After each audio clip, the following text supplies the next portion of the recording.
야고보서 1장 10절 말씀 제가 먼저 부탁합니다.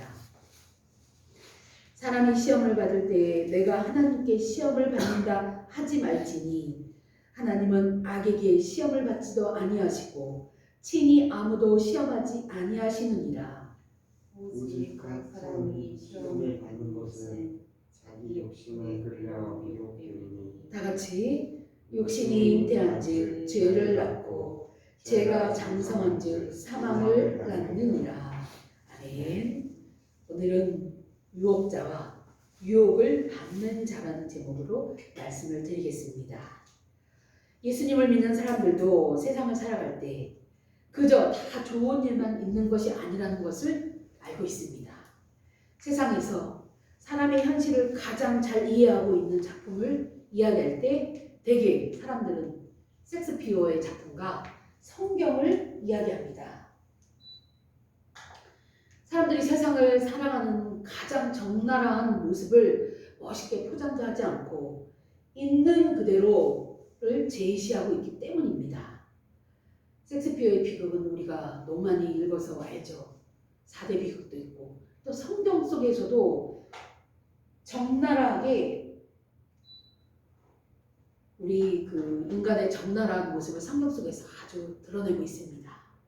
그래서 이렇게 인간의 사람의 현실, 우리가 살고 있는 이 현실을 이 셰익스피어 작품과 성경에서 잘 드러내고 있습니다. 우리는 지난번에 시험을 당하고도 기뻐하라는 말씀을 알아보았습니다. 우리가 열심히 신앙을 지키기 위해 애쓰고 노력하며 살고 있을 때 어려움이 닥친다면 사실 그것을 기쁘게 여기기가 쉽지 않습니다. 성경은 이것을 미리 알고 우리에게 알고 미리 경고하고 있음에도 우리는 또 내 생각에 빠져서 우리는 살아갑니다. 오늘은 사람들의 이 시험에 대해서 일반적으로 반응하는 가운데서 오늘 말씀을 이제 깊이 있게 알아보려고 합니다. 오늘 본문 13절 말씀을 보면 사람이 시험을 받을 때 내가 하나님께 시험을 받는다 하지 말라고 말씀합니다. 어떻게 이럴 수가 있을까요? 내가 시험을 받는 것이 하나님이 주신 시험이 아니란 말씀을 하고 있는 것이에요.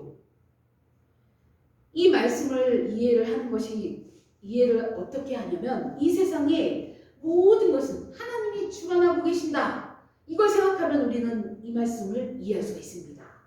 우리 하나님 아버지는 모든 것을 다 주관하고 계십니다.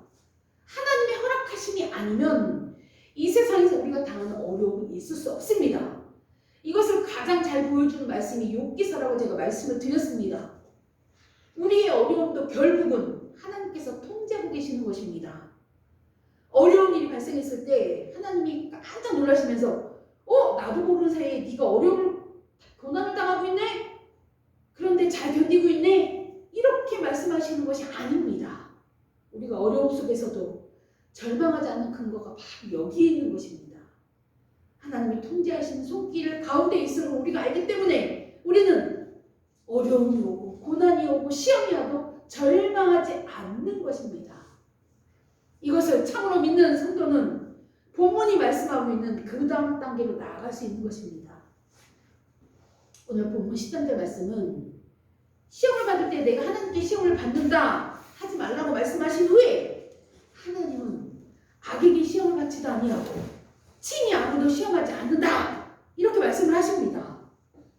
이 오늘 본문에서 말씀하시는 이 시험이라는 말씀은 제가 시험에 대해서 두 가지를 말씀을 드렸죠. 여기서는 유혹에 빠지다 그런 뜻이에요. 시험이란 단어의 의미가 유혹에 빠지다, 유혹에 빠지게 한다 이런 뜻이에요. 물론 하나님은 우리를 테스트할 때도 시험이라는 표현을 씁니다. 그런데 오늘 이 야고보서에서 1장 13절에서 말씀하는 시험은 유혹에 빠지게 한다는 뜻입니다. 하나님이 우리를 시험하시는 테스트의 시험은 우리를 정금같이 단련시켜서 온전하게 만들려고 하기 위한 목적이 있어요. 그러나 오늘 본문에서는 하나님은 우리를 유혹에 빠지는 분이 아니란 말씀을 하는 거예요. 하나님은 우리를 죄에 빠지도록 유혹하는 분이 아닙니다. 우리가 그걸 너무 정확하게 잘 알고 있어야 돼요. 오늘 이 야고보서 1장 13절에서 시험, 이걸 테스트라고 우리가 이해하면 이 말씀은 이해가 안 돼요. 그러나 여기서는 유혹에 빠지게 하는 그걸 말하고 있는 것이에요. 유혹은 사단에게서 오는 것입니다. 그래서 하나님께 시험을 받는다 말하지 말라고 말씀하신 것이에요. 야고보서 4장 7절에 그런즉 너희는 하나님께 복종할지어다 마귀를 대적하라 그리하면 너희를 피하리라고 말씀하십니다. 마귀가 우리를 피할 수 있도록 하는 길은 마귀를 대적하는 것밖에 없습니다. 우리가 열심히 주의를 해보려고 하고 주님의 뜻대로 살아보려고 하고 주님을 위해서 아주 열심히 해보려고 할 때 마귀는 우리를 유혹합니다. 마귀는 자기의 힘을 다하여 우리를 유혹에 빠뜨리려고 노력할 것입니다.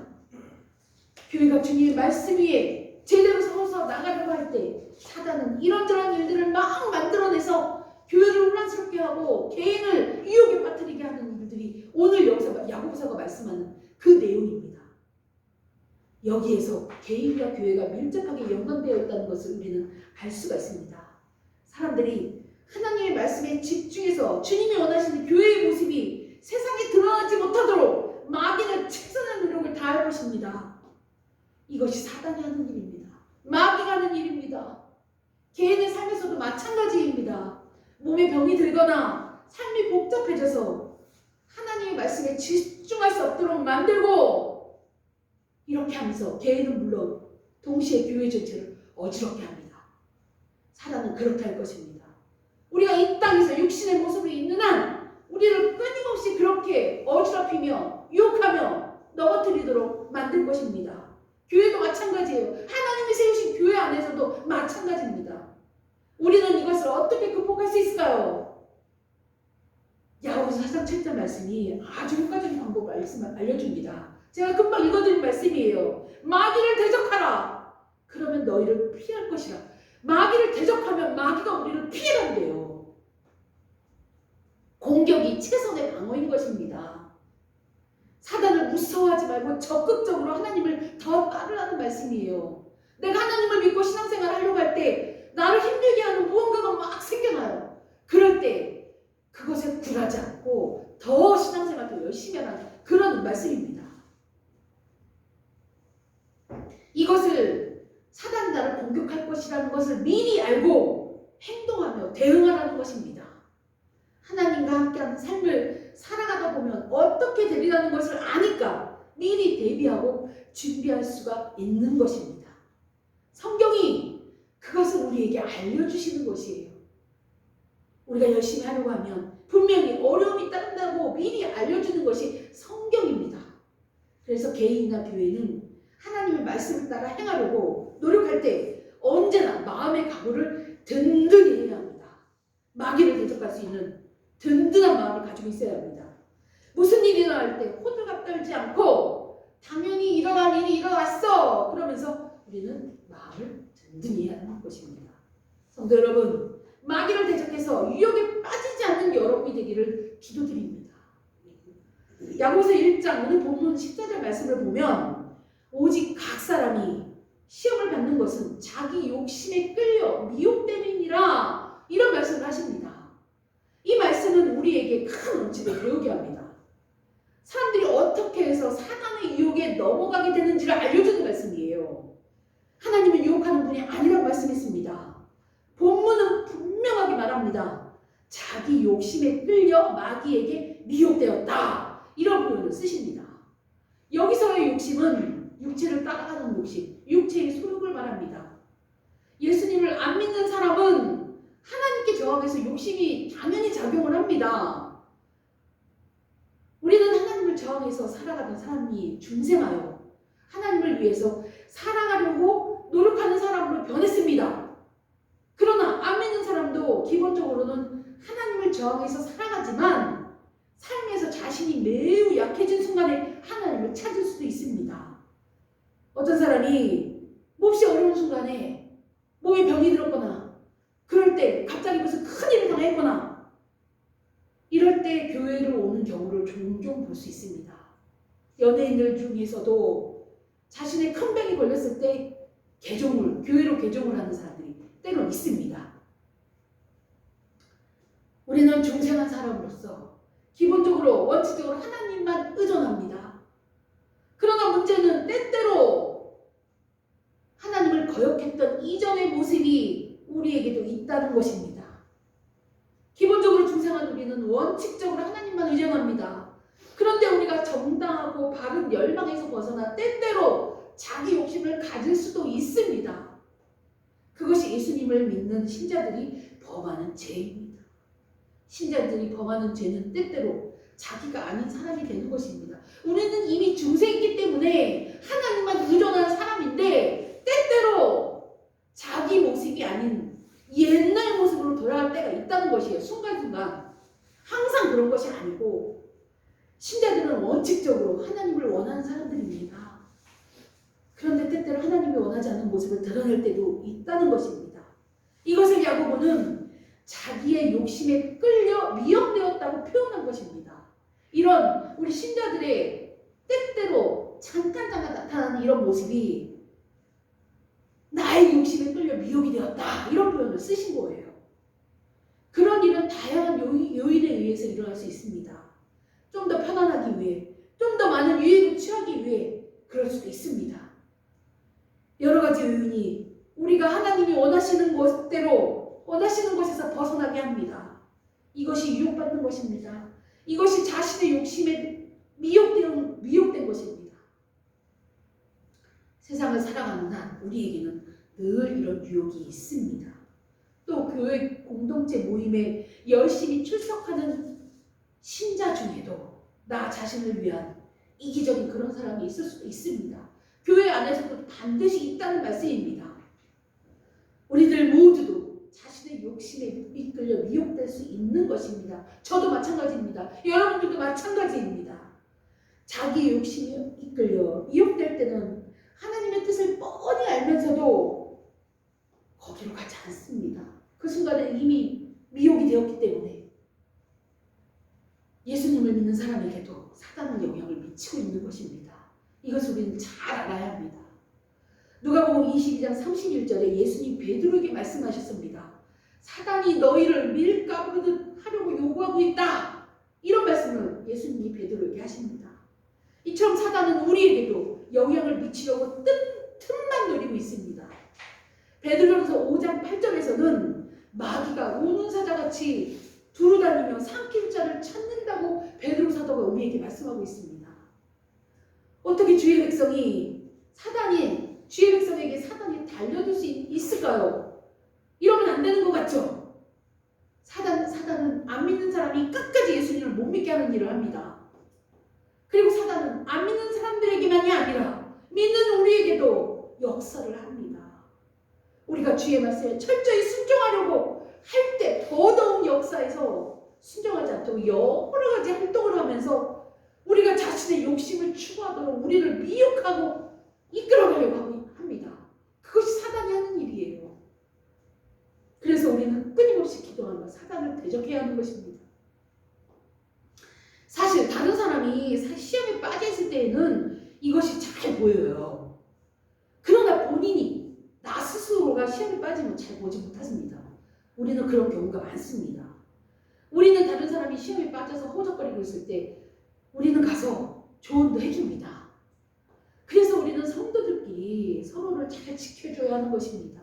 나 스스로는 내가 유혹에 빠졌는지 모를 때도 있기 때문에 다른 성도가 그것을 나에게 지적을 해줘서 그 미혹에서 빠져나올 수 있도록 도와줘야 하는 것입니다. 성도의 교제가 그래서 필요한 것입니다. 예배의 연간이 성도의 교제입니다. 교제가 빠져서는 예배가 바른 예배라고 말할 수가 없는 것입니다. 성도들끼리 서로를 잘 지켜줘야 하는 것입니다. 이것이 우리 주님이 원하시는 교회의 모습인 거예요. 언제나 우리는 문제 속으로 유혹에 빠져들 수 있습니다. 우리는 좋은 일도 자기 욕심을 위해서 할 수 있습니다. 예수 믿는 사람들은 다 주님을 위해 한다고 말을 합니다. 자신의 영광을 위해서 하고 있으면서도 주님을 위해서 합니다. 그렇게 말할 수도 있습니다. 그럴 때 우리는 그것을 보면서 이것이 틀렸습니다 하고 말해줄 수 있어야 하는 것이에요. 옆에 있는 사람은 우리의 문제가 무엇인지 볼 수가 있습니다. 그래서 옆에 있는 사람이 보는 것이 진짜일 수도 있습니다. 그러므로 교회 생활을 하면서 옆에 있는 사람이 나를 어떻게 보는가도 매우 중요한 것입니다. 우리는 더불어 산다는 것을 잘 생각하며 이 세상에서 살아가야 하는 것입니다. 기본적으로 우리의 문제는 개별적이나 교회 전체로나 모두가 자기 욕심에 끌려 미혹됨으로 인해 생긴다는 것을 알고 있어야 합니다. 그래서 항상 우리는 자기 욕심 때문에 하는 것인지 아닌지를 잘 늘 생각해 봐야 합니다. 그래서 무엇을 하는 기본 동기가 나를 위한 건지 진짜 하나님을 위한 것인지 늘 생각해야 합니다. 성도 여러분, 자기 욕심에 미혹되어 시험을 받지 않는 여러분이 되기를 기도드립니다. 오늘도 15절 말씀을 보면 욕심이 잉태한 즉 죄를 낳고 죄가 장성한 즉 사망을 낳는다고 말씀합니다. 욕심이 죄가 되고 그 욕심이 자꾸 커져서 사망을 낳는다고 말씀하시는 것입니다. 여기서 말하는 사망은 이 땅에 살다가 죽는 그런 정도가 아니에요. 이 사망의 온전한 의미는 완전한 사망을 말하고 있습니다. 모든 사람이 죽는 그런 죽음이 아니에요. 안 믿는 사람은 기본적으로 자기의 욕심을 위해 자기를 사용합니다. 혹은 안 믿는 사람들이 혹은 국가와 민족을 위해 인류를 위해 인류의 평화와 발전을 위해 무엇을 하려고 할 수도 있습니다. 그러나 아무리 큰 일을 해도 결국 자기를 위한 자기 영광을 위한 그런 일을 계속해서 한다면 죄입니다. 그런 죄를 빛나는 악이라고 합니다. 사람들은 죄라고 생각하지 않는 일, 그리스도인들, 예수님을 믿는 우리는 죄라고 하는 그런 것입니다. 이 빛나는 악을 남을 위해서 목숨을 바칠 수도 있습니다. 그러나 하나님과 상관이 없는 일은 빛나는 악인 것입니다. 하나님이 개입되지 않고 자기 스스로 남을 위해 헌신하고 봉사하는 것은 자신의 영광을 위한 것입니다. 하나님과 관계없는 이것은 빛나는 악뿐인 것이에요. 그럴 때 결국은 사망에 이른다는 것을 성경은 아주 분명하게 말씀합니다. 이런 사람은 육적인 죽음뿐만이 아니라 죽은 다음에 영원한 형벌을 받는다고 말씀하시는 것입니다. 여기서 예수님을 믿는 사람이 기본적인 마음을 배우게 됩니다. 자기 욕심에 끌려 미혹되어 죄를 짓지 않는 것이 예수님을 믿는 사람의 기본적인 마음인 것입니다. 이에 대해서 많은 사람도 그렇게 말할 수 있어요. 그리스도인도 말할 수 있어요. 그런 사람이 세상에 어디 있습니까? 없어요. 그러니까 나를 위해서 우리는 살아도 되지 않아요? 괜찮지 않아요? 이렇게 말할 수 있습니다. 그러나 우리 하나님은 말씀하십니다. 자기의 욕심에 미혹되어 죄를 짓지 않는 성도가 진정한 그리스도인이라고 말씀하고 있는 것입니다. 예수님을 믿는 사람은 하나님의 백성으로서 이 세상을 살아갈 때 자기 욕심이 하나도 없는 사람으로 살아야 한다고 말씀합니다. 이것이 힘들지만 이렇게 살려고 노력해야 하는 것이 우리의 삶이라는 것이에요. 우리의 모습이라는 것입니다. 진짜 예수님을 믿는다면 그렇게 살려고 노력해야 돼. 이것을 야고보가 우리에게 말씀하고 있는 것입니다. 자기 자신을 위한 욕심이 하나도 없는 사람, 불가능하지만 그러나 우리는 노력하며 주를 위해 열심을 내는 그런 사람이 되어야 되는 것입니다. 어렵지만 의식을 갖고 생각을 갖고 참다운 그리스도인이 되려고 말씀대로 살려고 말씀에 순종하려고 즉시 순종하려고 노력하는 그런 사람, 우리는 그런 사람이 되어야 하는 것입니다. 성도 여러분, 자기 자신을 위한 욕심이 하나도 없는 여러분이 되기를 진심으로 기도드립니다. 노력하시는 여러분이 되기를 기도드립니다. 그리고 주를 위해서는 열심을 내는 여러분들이 되기를 축복합니다. 기도하겠습니다. 아버지 하나님 감사합니다. 아버지 하나님, 우리는 중생되어 거룩한 하나님의 자녀가 되었습니다. 이전에 우리는 하나님을 미워하고 하나님이 싫어하시는 죄만 지려고 그쪽으로 가던 사람이었지만 이제는 아닙니다. 아버지 하나님, 오늘 야고보가 우리에게 주신 말씀처럼 아버지 하나님, 자기 자신을 위한 욕심이 없는 하나님이 기뻐하시는 그런 사람이 될 수 있도록 은혜를 내려 주시옵소서. 그렇게 되기는 그렇게 하기는 힘들지만 노력하는 우리들이 될 수 있도록 은혜 내려 주시옵소서. 그리고 주님을 위해서 열심을 내는 저희들이 될 수 있도록 은혜 내려 주시옵소서. 감사드리며 영광을 드리며 우리 주 예수 그리스도의 이름으로 기도드립니다. 아멘.